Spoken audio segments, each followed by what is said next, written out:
ನಮಸ್ಕಾರ.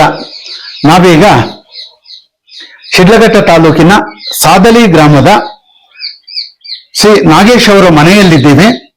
ಇಲ್ಲಿ ವಿಜಯನಗರ ಕಾಲದ ಒಂದು ತಾಮ್ರಪಟ ಇದೆ. ಈಗ ತಾನೇ ಇದೇ ಗ್ರಾಮದ ಒಂದು ದೇವಸ್ಥಾನಕ್ಕೆ ಹೋಗಿ ಬಂದು ಆ ದೇವಸ್ಥಾನದಲ್ಲೂ ಒಂದು ತಮಿಳು ಶಾಸನ ಇದೆ ಮತ್ತು ಅನೇಕ ವೀರಗಲ್ಲುಗಳು ಮತ್ತು ಅದರಲ್ಲಿ ಶಾಸನ ಇದೆ. ಇವುಗಳ ಅಧ್ಯಯನಕ್ಕೆ ನನ್ನ ಗುರುಗಳಾದ ನರಸಿಂಹನ್ ಸಾರು ಮತ್ತು PVK ಸರ್ ಬಂದಿದ್ದಾರೆ. ಈಗ ನರಸಿಂಹನ್ ಸಾರು ಈ ಗ್ರಾಮದ ಒಂದು ಇತಿಹಾಸ ಮತ್ತು ಇಲ್ಲಿರುವ ತಾಮ್ರಪಟದ ಬಗ್ಗೆ ಕೆಲವು ಮಾತುಗಳು ಹೇಳೋದಕ್ಕೆ ನಾನು ಅವರಲ್ಲಿ ಕೇಳ್ಕೊಂತೀನಿ.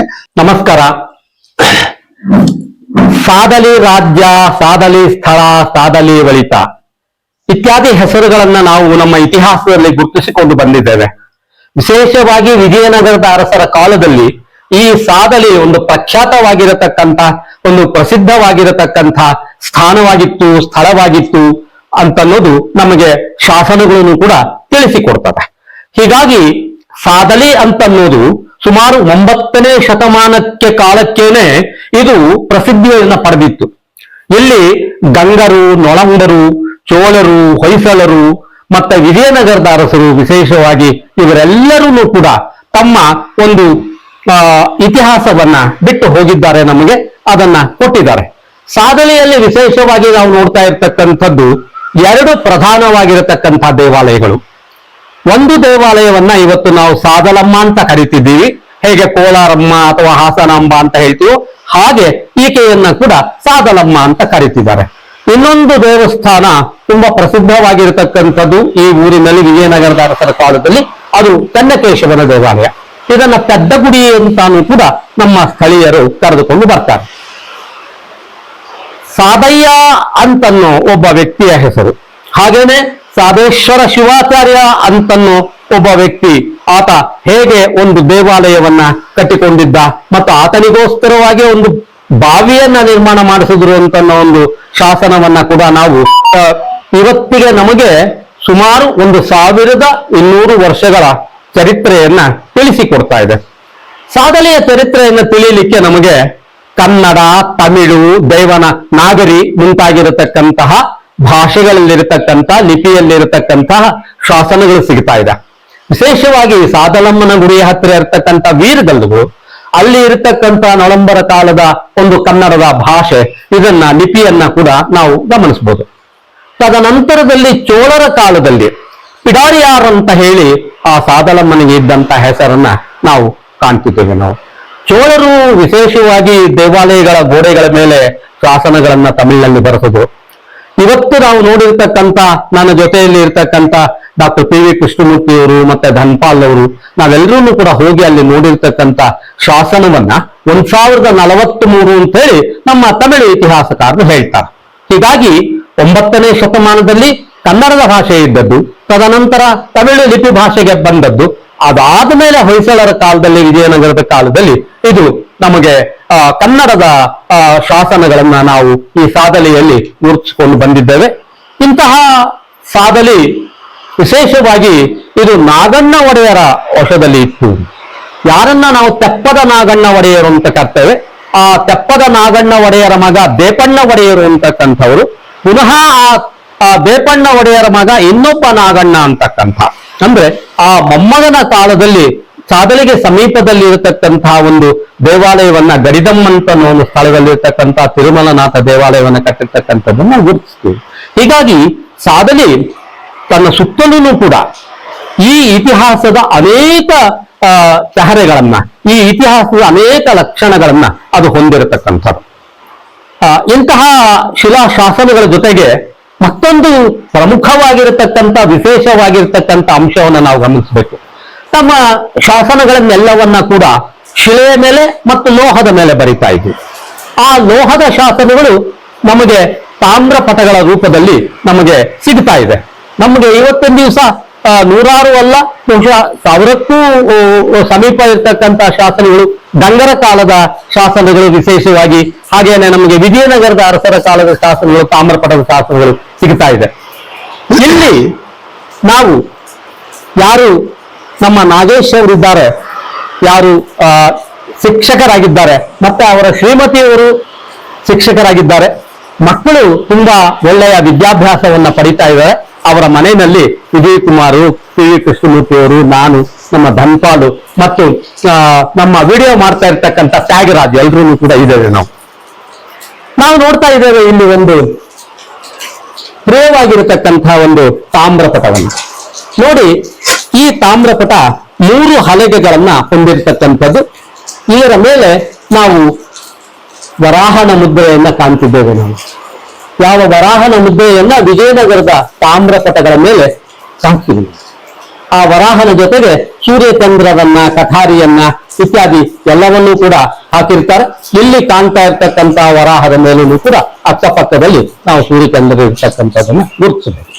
ಈ ತಾಮ್ರಪಟ ನಮಗೆ ನಾಗರಿ ಲಿಪಿಯಲ್ಲಿ ಇರ್ತಕ್ಕಂಥದ್ದು. ಇದು ನಾನು ಈಗಾಗಲೇ ಹೇಳಿದ ಹಾಗೆ 3 ತಾಮ್ರದ ಹಲಗೆಗಳನ್ನು ಹೊಂದಿದೆ. ಮತ್ತೆ ಇದರ 4 ಕಡೆಗಳಲ್ಲಿ ಬರೆದಿದ್ದಾರೆ. ನಮ್ಮ ಎಲ್ಲ ತಾಮ್ರಪಟಗಳು ಅಲ್ವಾ ಸರ್, ನಮ್ಮ ಎಲ್ಲ ತಾಮ್ರಪಟಗಳು ಕೂಡ ಮೊದಲನೇ ಹಲಗೆಯ ಮುಂಭಾಗ ಮತ್ತು ಹಿಂಭಾಗ, ಕಡೆಯ ಹಲಗೆಯ ಹಿಂಭಾಗವನ್ನ ಖಾಲಿ ಬಿಟ್ಟಿರ್ತಾರೆ, ಮಧ್ಯದಲ್ಲಿ ಬರೆದಿರ್ತಾರೆ. ಇವತ್ತು ನಮಗೆ ಸುಮಾರು 24-30 ಹಲಗೆಗಳಿರ್ತಕ್ಕಂಥ ತಾಮ್ರಪಟಗಳು ಕೂಡ ಸಿಕ್ಕಿರ್ತಕ್ಕಂಥದ್ದು ಉಂಟು. ಇಲ್ಲಿ ಇದನ್ನ ತುಂಬಾ ಜೋಪಾನವಾಗಿ ಕಾಪಾಡಿಕೊಂಡು ಬಂದಿದ್ದಾರೆ. ಆಸಕ್ತಿ ಇರ್ತಕ್ಕಂಥವ್ರು ಶಿಡ್ಲಘಟ್ಟ 94ನೆಯ ಶಾಸನವನ್ನ ನೋಡಿದ್ರೆ ಈ ತಾಮ್ರಪಟದ ಬಗ್ಗೆ ನಮ್ಮ BL ರೈಸ್ ಅವರು ಇದನ್ನ ದಾಖಲು ಮಾಡ್ತಾರೆ. BL ರೈಸ್ ಅವರು ದಾಖಲು ಮಾಡ್ತಾರೆ. ಹಾಗೇನೆ ಇವರ ತಾತ ಏನು ಗಡಿಯಾರಂ ವೆಂಕಣ್ಣಾಚಾರ್ ಅಂತಕ್ಕಂಥವ್ರು ಇವರ ತಾತನು, ಅವರ ವಶದಲ್ಲಿದ್ದಂತಹ ತಾಮ್ರಪಟ ಇದು ನಮಗೆ ಸಂಸ್ಕೃತ ಭಾಷೆಯಲ್ಲೇ ಎಲ್ಲವನ್ನ ಹೇಳ್ಕೊಂಡು ಹೋದ್ರೂ ಕೂಡ ಕಡೆಯಲ್ಲಿ ತೆಲುಗು ಭಾಷೆಯಲ್ಲಿ ಅದನ್ನ ದೇಶ ಭಾಷೆ ಅಂತ ಕರೀತಾರೆ. ಆ ತೆಲುಗು ಭಾಷೆಯಲ್ಲಿ ಕೊಟ್ಟಿರ್ತಕ್ಕಂಥ ದಾನಗಳನ್ನ ಕುರಿತು ಹೇಳ್ತಾರೆ. ಇವತ್ತಿಗೂ ಕೂಡ ಇವರ ಮನೆಯವರೆಲ್ಲರೂ ಕೂಡ ಪೌರೋಹಿತ ವೃತ್ತಿಯನ್ನ ಅವಲಂಬಿಸಿಕೊಂಡು ಬಂದಿದ್ದಾರೆ. ಆ ಪೌರೋಹಿತ ವೃತ್ತಿಗೆ ಸಂಬಂಧಪಟ್ಟಿರ್ತಕ್ಕಂತಹ ಗ್ರಾಮಗಳೂ ಕೂಡ ಯಾವುದು ವಾಪ ಸಮುದ್ರ, ಮಲ್ಲ ಸಮುದ್ರ ಇತ್ಯಾದಿ ಗ್ರಾಮಗಳು. ಯಾವ್ಯಾವುದು ಗ್ರಾಮಗಳು ನಾಗೇಶ್? ಅದು ಜೋಡಿ ಗ್ರಾಮಗಳು: ಕೊಮ್ಮ ಸಮುದ್ರ, ವರ ಸಮುದ್ರ, ಮಲ್ಲ ಸಮುದ್ರ. ಕೊಪ್ಪ ಸಮುದ್ರ, ವರ ಸಮುದ್ರ, ಮಲ್ಲ ಸಮುದ್ರ, ಈ 3 ಗ್ರಾಮಗಳನ್ನ ಕೊಟ್ಟಿರ್ತಕ್ಕಂಥದ್ದು ಇವರಲ್ಲಿ ಇದೆ. 3 ಗ್ರಾಮಗಳನ್ನ ದಾನವಾಗಿ ಕೊಟ್ಟಿರ್ತಕ್ಕಂಥದ್ದು ಇಲ್ಲಿ ನಮಗೆ ಇದೆ.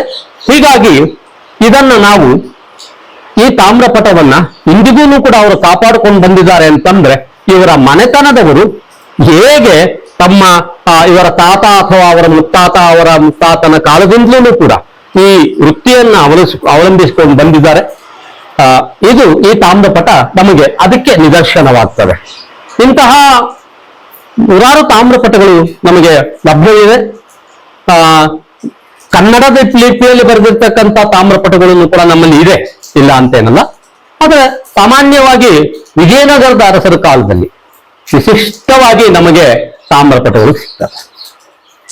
ತುಂಬಾ ವಿಶಿಷ್ಟವಾದ ತಾಮ್ರಪಟಗಳನ್ನ ವಿಜಯನಗರದ ಅರಸರು ದಾನ ಕೊಡ್ತಕ್ಕಂಥ ಸಂದರ್ಭದಲ್ಲಿ, ಪಂಪಾ ತೀರದಲ್ಲಿ ವಿರೂಪಾಕ್ಷನ ಸನ್ನಿಧಿಯಲ್ಲಿ ದಾನ ಕೊಡ್ತಕ್ಕಂಥ ಸಂದರ್ಭದಲ್ಲಿ ಈ ತಾಮ್ರಪಟಗಳನ್ನ ರಚಿಸಿಕೊಂಡು ಬಂದು ಇಂತಹ ತಾಮ್ರಪಟ ಇವರು ಕಾಪಾಡಿಕೊಂಡು ಬಂದಿದ್ದಾರೆ. ಅವರಿಗೆ ಭಗವಂತ ಆಯುರ ಆರೋಗ್ಯ ಐಶ್ವರ್ಯಾದಿಗಳನ್ನ ನೀಡಲಿ ಅಂತೇಳಿ ನಾನು ಪ್ರಾರ್ಥನೆಯನ್ನ ಮಾಡ್ತಿದ್ದೇನೆ. ನನಗೆ ಮುಖ್ಯವಾಗಿ ಸಾಧು ಇದ್ರೆ ವಿಜಯನಗರ ವಿಜಯನಗರ ಸಾಮ್ರಾಜ್ಯದಲ್ಲಿ ಸಾಧಳಿ ರಾಜ್ಯ ಇದ್ದುದನ್ನ ದಾಖಲೆ ಬರ್ತಾರೆ. ಅದು ಮುಂದಿನ ಸಂಗಮರ ಕಾಲದ ನಂತರದಲ್ಲಿ ಆ ರಾಜ್ಯ ಉಳಿಲಿಲ್ಲ, ತಮಿಳುನಾಡು ರಾಜ್ಯದಲ್ಲಿ ವಿಲೀನ ಆಗೋಯ್ತು. ಆದ್ರೂ ಕೂಡ ಆರಂಭದಲ್ಲಿ ರಾಜವಂಶಕ್ಕೆ ಅಂದ್ರೆ ಸಂಗಮಾಂಶದ ಯಾವ ಒಬ್ಬ ಅಧಿಕಾರಿಯ ಹೆಸರಲ್ಲಿ ಇಲ್ಲಿ ರಾಜ್ಯವನ್ನು ಆರಂಭ ಮಾಡಿದ್ದು ಅಂತ ಕರೀತದೆ. ಅವಾಗ ಇದರ ಪರಿಸರ ನೋಡಿದ್ರೆ ನನಗೆ ಆಶ್ಚರ್ಯ ಆಗ್ತದೆ. ಆ ಶಾಸನಗಳು ಇರೋ ಜಾಗಗಳು ಅವೆಲ್ಲ ನೋಡಿದ್ರೆ ಗ್ರಾಮ ಆ ಪ್ರದೇಶದಲ್ಲಿತ್ತು. ಆ ನಂತರದಲ್ಲಿ ಬಹುಶಃ ಪ್ಲೇಟ್ ಕಾರಣದ ಯಾವ ಕಾರಣಕ್ಕೂ ಶಿಫ್ಟ್ ಆದಂಗೆ ಫೀಲ್ ಆಗ್ತದೆ. ಸುತ್ತೂನು ಬೆಟ್ಟಗುಡ್ಡಗಳಿಂದ ಕೂಡಿರೋದು ನೋಡಿದ್ರೆ ಅನೇಕ ನೀರುಗಲ್ಲುಗಳಿರೋದು, ಅಲ್ಲಿ ಒಂದು ಈ ವಾಣಿಜ್ಯ ಮಾರ್ಗ ಇದ್ರ ಮೂಲಕ ಹೋಗ್ತಾ ಇತ್ತೋ ಏನೋ ಅಂತ ನನಗೆ ಅನಿಸ್ತದೆ. ವಾಣಿಜ್ಯ ಚಟುವಟಿಕೆಗಳು ಇಚ್ಛೆ ಇದ್ದಿರ್ಬೇಕು. ವಿಜಯನಗರ ಮತ್ತು ವಿಜಯನಗರ ಪೂರ್ವ ಕಾಲದಲ್ಲಿ. ಅದಕ್ಕೆ ಬಹಳ ಇಲ್ಲಿ ನಾಗಣ್ಣ ಒಡೆಯ ಅನ್ನೋರು ಬಹಳ ಪ್ರಸಿದ್ಧವಾಗಿದ್ದಾರೆ. ಇಲ್ಲೇ ಅಲ್ಲ, ಈ ಸುತ್ತಮುತ್ತಲು ಕೋಲಾರ ಜಿಲ್ಲೆ ಮತ್ತು ನೆರೆಯ ತಾಲೂಕುಗಳಲ್ಲೂ ಕೂಡ ನಾಗಣ್ಣ ಒಡೆಯನ ಉಲ್ಲೇಖಗಳು ಅನೇಕ ಶಾಸನಗಳು ಬರ್ತಾರೆ. ಅವನ ಸಂತತಿಯವರು ವಿಜಯನಗರಕ್ಕೆ ಅಧೀನರಾಗಿ ಬಹಳ ಒಳ್ಳೆ ಕೆಲಸಗಳನ್ನು ಮಾಡಿರೋದನ್ನು ಕಂಡು ಬರ್ತದೆ. ಇವರಲ್ಲೂ ಕೂಡ ಇಲ್ಲಿನ ಸಾಗರಮ್ಮನ ದೇವಸ್ಥಾನ ನೋಡಿದ್ರೆ ಅದು ಪ್ರಾಚೀನವಾದ ದೇವಸ್ಥಾನ ಅಂತ ಗೊತ್ತಾಗ್ತದೆ. ಯಾಕಂದ್ರೆ ಚೋಳರ ಶಾಸನ ಇದೆ, ಈಗ ಸ್ವಲ್ಪ ಅದು ನವೀಕರಣ ಆಗಿದೆ, ಆದರೂ ಕೂಡ ಪ್ರಾಚೀನದ ಒಂದು ನೆಲೆಯಿದೆ. ಅದರ ಆಸ್ಪಾಸ್ನಲ್ಲಿ ಅನೇಕ ಗಂಗರ ವೀರಗಳು ಕಂಡುಬರ್ತದೆ. ಅದರಿಂದ ಗಂಗರ ಕಾಲದಿಂದಲೂ ಈ ಪ್ರದೇಶ ಬಹಳ ಪ್ರಸಿದ್ಧವಾಗಿತ್ತು. ಇನ್ನೊಂದು ದೇವಸ್ಥಾನ ದೊಡ್ಡಗುಡಿ ಅಂತ ಕರೀತಾರೆ. ಅದನ್ನ ವಸಂತರಾಜ ಚನ್ನಕೇಶ್ವರ ಅಂತ ಕರೀಬೇಕಾರೆ ಅಲ್ಲಿ ಏನು ವಿಗ್ರಹ ಹೋಗಿಲ್ಲ, ದೇವಸ್ಥಾನ ಮಾತ್ರ ಬಹಳ ಸುಂದರವಾಗಿದೆ. ಅದು ಒಂದು ಹಾಳು ಸ್ಥಿತಿಯಲ್ಲಿದೆ, ಅದನ್ನು ಜೀರ್ಣೋದ್ಧಾರಕ್ಕೆ ಕ್ರಮ ತಗೊಳ್ತಾ ಇದ್ದಾರೆ. ಅದಾದ್ರೆ ಬಹಳ ಒಳ್ಳೆ ಸುಂದರವಾದ ದೇವಾಲಯ ಸಾಧನೆಯಲ್ಲಿ ನಾವು ನೋಡಬಹುದಾಗಿದೆ. ಅದರ ಶಿಲ್ಪ ಬಹಳ ಚೆನ್ನಾಗಿದೆ. ಯಾಕಂದ್ರೆ ಅದರ ಅಧಿಷ್ಠಾನವನ್ನು ನೋಡಿದ್ರೆ ಅದರ ಮೇಲೆ ಹೆಚ್ಚಿಗೆ ಹೊಯ್ಸಳರ ಒಂದು ಇದು ಕಂಡು ಬರ್ತದೆ. ಮೇಲ್ಭಾಗದಲ್ಲಿ ಕಂಪ್ಲೀಟ್ ಆಗಿ ವಿಜಯನಗರ ಅರಸರ ಒಂದು ಇದು ಹೆಚ್ಚಿಗೆ ಒಳ್ಳೆಯ ದೇವಸ್ಥಾನ. ಅಂದರೆ ಈಗ ಜೀರ್ಣ ಸ್ಥಿತಿಯಲ್ಲಿದೆ. ಅದು ಜೀರ್ಣೋದ್ಧಾರ ಆದರೆ ಈ ಊರಿಗೆ ಒಂದು ಒಳ್ಳೆ ಮುಕುಟ ಬಿದ್ದಂತೆ ಕಂಡು ಬರ್ತದೆ. ಈ ಊರಿನ ವಿಶಾಲತೆ ಕೂಡ ಗೊತ್ತಾಗ್ತದೆ. ಈ ಪ್ರದೇಶದಲ್ಲಿ ಸರ್ಫೇಸ್ ಆರ್ಕಿಯಾಲಜಿ ರೀತಿಯಲ್ಲಿ ಕೆಲಸ ಮಾಡಿದ್ರೆ ಈ ಊರಿನ ಅವಶೇಷಗಳು ಸುತ್ತಲೂ ದೊರೀತದೆ. ಈ ಊರು ತುಂಬಾ ವಿಶಾಲವಾಗಿತ್ತು ವಿಜಯನಗರ ಕಾಲದಲ್ಲಿ ಅಂತ ನನಗೆ ಅನಿಸ್ತಾ ಇದೆ.